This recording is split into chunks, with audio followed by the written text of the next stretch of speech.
Testing. All right, here we go. So, I wanted to record a video because it's engagement season, but mostly because I got a new shirt and I want to show it off. Is this overexposed? I don't think it is.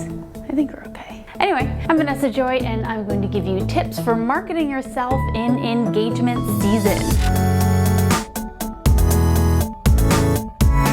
If you're a wedding professional, you know that between Thanksgiving and Valentine's Day, or New Year's, there's a couple of stragglers in Valentine's Day, but something like 80% of engagements happen and everyone gets married. You're probably wondering, great, everyone's engaged. Now, how do I get them to find me? I get asked for a pat answer all the time, literally. There is no pat answer. You have to cast a very wide net when you are marketing your event. Photography, floral, planning, there are so many different ways to market yourself. I will say this, number one, use social media. Social media is time consuming, but technically it's free unless you're gonna go ahead and pay someone else to manage it, which actually I do. I do have somebody that does a lot of my posting. Why? Because that's where that age demographic hangs out. They're usually on Instagram, but they're also more recently on Snapchat, and they will be up and coming on TikTok as well. Instagram is probably the number one, and then Pinterest, don't forget Pinterest is the number two. This is not a course on what to do on these. I'm simply telling you that pick one. Just pick one. If you don't want to do all of the things, just pick one. Focus your energy there, and then that's where you're gonna be. If you want to focus your energy, by the way, on maybe not the couples, but the parents of the couples, like the mother or father of the bride or the mother or father of the groom, go on Facebook and then target all of your advertising or marketing plan, organic or paid or otherwise, to the parents of the people who are getting married. A very untapped market, by the way. I should probably do that, actually, now that I think about it. In this circumstance, personally, I want to tell you what I'm doing. I am having my social media manager go from posting every other day on my Instagram to posting every single day. Why? Because I think that quality is good, but quantity is also very good when you're trying to get yourself out and do a really heavy marketing push. It's like, I don't know, buying 1,000 flyers instead of buying 100 flyers, right? So if you go to my Instagram account now, you will see that we are posting every single day. And in addition to that, we are using stories to our advantage. We are using them to highlight all the other wedding professionals that we are working with because one, well, we like them. Yeah, we just like working with who we like working with. But two, when they see a story pop up about them or get tagged in a post, then they're more likely to share it. And then that expands my audience because I'm essentially using their audience. That was a long-winded number one, but number one, social media, just do it. Number two, find some more unconventional ways to advertise. Now, the way that I have started doing this is I am using my branding book. Make sure that you go ahead, if you like what you're seeing right now, click on the link below. You can download this branding book that I'm personally using this season right now to expand my network and really market with my other colleagues within the event industry. Now, the magazine is actually kind of expensive. I designed it in Fundy and then I printed it at Flora Color, a wonderful printing studio lab, I guess, out in Portugal. You don't have to go as crazy as a magazine. You could just do brochures. But the point is, number two, find something old school to do because everyone is looking on social media. Everyone is doing email marketing. We'll get to email marketing in a second. What are they not doing anymore? They're not concentrating as much on networking. We'll get to that too. And they're not concentrating on direct mail. So that's what I've decided to do. Use direct mail. I have it here. Okay, I'm attached, so this might not go so well. Okay, so what I'm doing is I am mailing these out to wedding professionals that I already have somewhat of a relationship with, or at least we've worked together in the past. Some of them are new and I haven't worked together with them yet, but it looks like this. You gotta find that face now. Canon, I don't know, is it finding that face? Which face? Okay, but it's pretty big.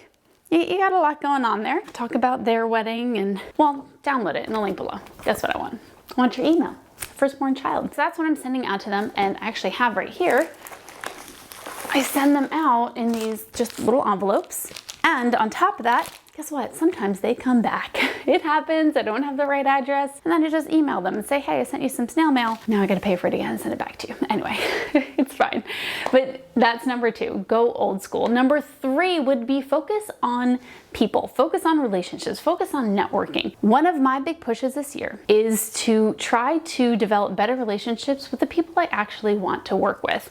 Here's how this started. I started working at a hall near me a lot more recently because I developed a better relationship relationship with one of the sales girls there. And every time I stepped into that hall, I'm like, you know, it's kind of nice. I feel like I'm coming home. So that got it in my head that not only am I going to do a better job when I'm home and I know everything that goes on and who's there, but it's more enjoyable for me. So I am focusing, in addition to trying to expand my network, strengthening the network that I already have, finding, you know, where do I want to work, and really focusing my efforts on maintaining relationships there. Relationships are so underrated because, you know, this bride or groom hires this hall or this florist or this makeup artist and they don't have a photographer yet, or they don't have an invitation suite. When you have somebody recommend something from their mouths because you're top of mind with them, right? And they already trust you, or they already trusted that vendor, that's so much better than them even discovering you on social media. Number 4, I forgot. 4, what else am I doing? Let's just think about that.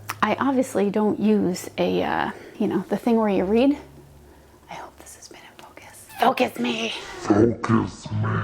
Oh, well, I know the other thing that I'm doing. Number 4, try thanking all of your existing clients. I know after the new year, I'm going to be sending out a ton of thank you gifts, really kind of anniversary type goodbye gifts, I guess, to all of the 2019 clients. And I'm going to send this after the new year for 2 reasons. 1, that's when all of the new people are engaged and I want them sharing whatever it is that I got them on social media so that all their friends who potentially got engaged see it.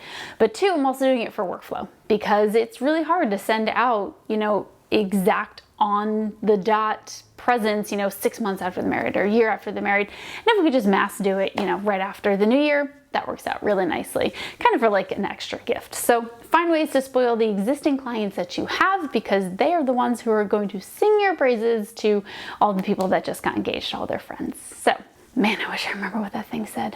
Oh well. Guys, I went back and looked. Oh, I went back and played it, and I remember the thing that I was going to talk to you about. Okay, so the thing I want to talk to you about is email marketing. If you do not have some kind of email marketing campaign in place, don't worry, it's not that difficult, but it can be really lucrative because you want to stay top of mind. I know that's a cliche thing to say, but all of our clients are bombarded with like advertising just in their face all the freaking time. Thumbnail. You know, they look at your stuff, they probably love you to death, and then they just forget you exist. That's that song.